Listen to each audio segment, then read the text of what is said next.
He's funny, kind, loves kids, and loves you. But he has whooping cough. Whooping cough is a highly contagious respiratory tract infection. But have no fear, a solution is here. It's easily prevented with the help of DTaP and Tdap. Oh.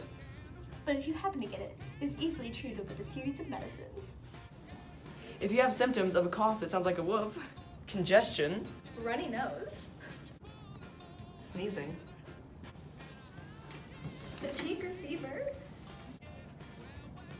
episodes of no breathing, serious disease, vomiting, or watery eyes.